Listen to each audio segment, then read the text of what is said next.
Hola, ¿qué tal? Mi nombre es Edwin Simba, soy estudiante de la Universidad de las Fuerzas Armadas de ESPE de la carrera de Comercio Exterior. Antes de iniciar, es necesario empezar con una pregunta. ¿Qué es nomenclatura? La nomenclatura no es más que una lista donde se mencionan nombres de cosas o personas que conforman un grupo con el objetivo de poder acceder a cualquiera de estos nombres de una manera mucho más fácil. Existen dos tipos de nomenclatura, la estadística y la arancelaria.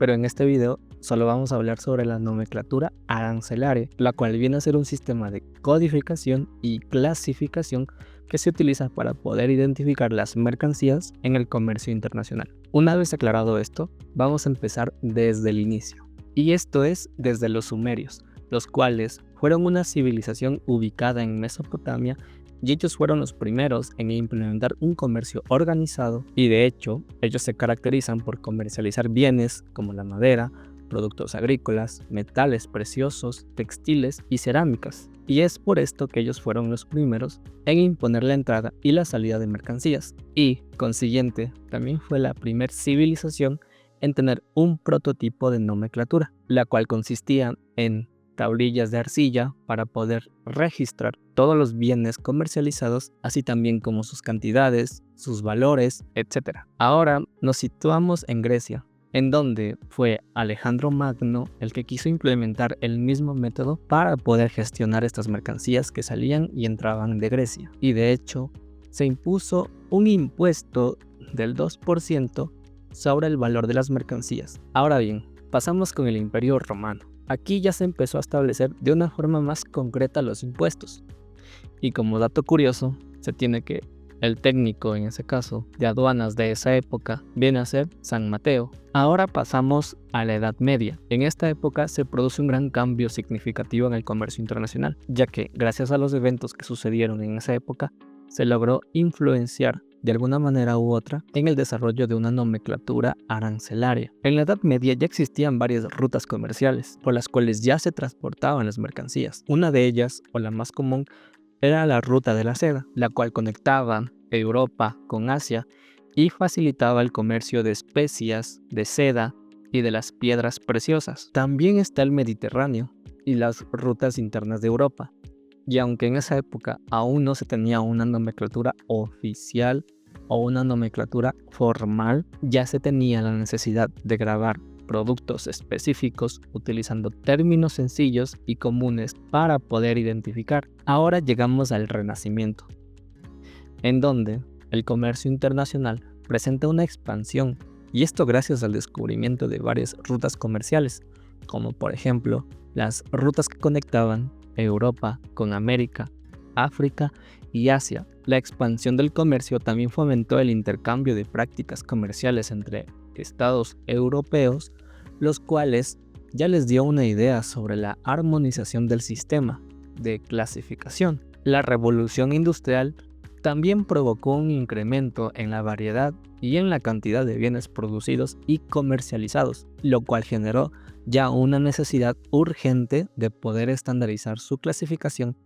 para fines comerciales y aduaneros. Y son los países de Reino Unido y Francia los que empezaron a crear una lista de aranceles más uniformes. En estas se agrupaban productos bajo categorías específicas, pero ¿cómo se las podía diferenciar? Pues bueno, estas se dividían en materias primas, productos semielaborados y bienes terminados.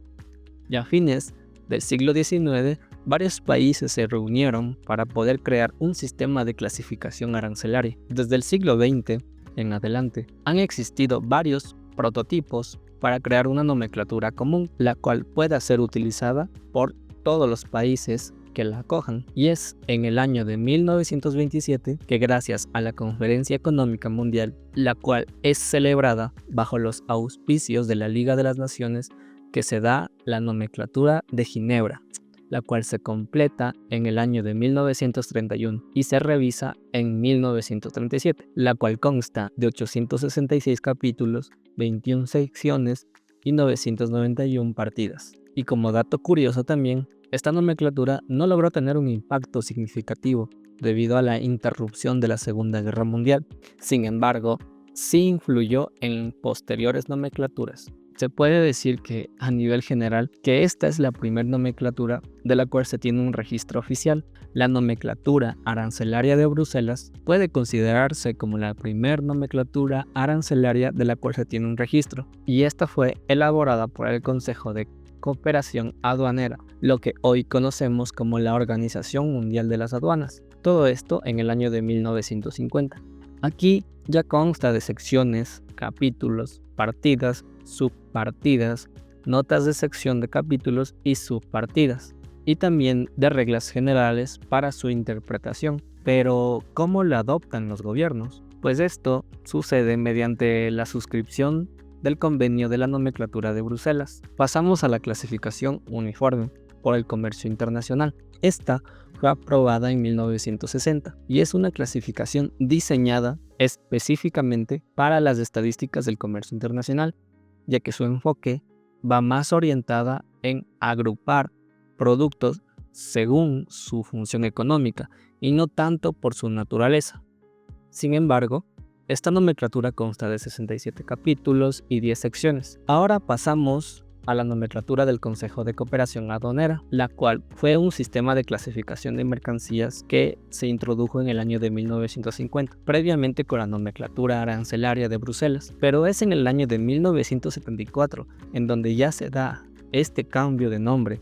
Su estructura se compone por partidas o posiciones de 4 dígitos, la cual se divide por 21 secciones, 99 capítulos y 111 partidas arancelarias. Por último, tenemos el Sistema Armonizado de Coordinación y Designación de Mercancías, la cual fue desarrollada por la Organización Mundial de Aduanas, y esta entra en vigor el 1 de enero de 1988 y es actualmente utilizada por más de 200 países y simboliza así el 98% del comercio mundial. Su estructura ya se compone de 21 secciones, 96 capítulos y 1286 partidas a nivel de 4 dígitos, y esta a lo largo de la historia ha sufrido por cambios comprendidos en 5 años desde que entra en vigor, es decir, que desde 1988 han pasado por un cambio en 1996, en el 2002, en el 2007, en el 2012 y en el 2017. Y por último, en el 2022, el sistema armonizado ha evolucionado a lo largo de los años. Es esencial para el comercio internacional, ya que se estandariza la clasificación de las mercancías y facilita así un intercambio comercial. También su continua evolución asegura que se adopten los cambios globales, promoviendo así una eficiencia y cooperación en el comercio mundial.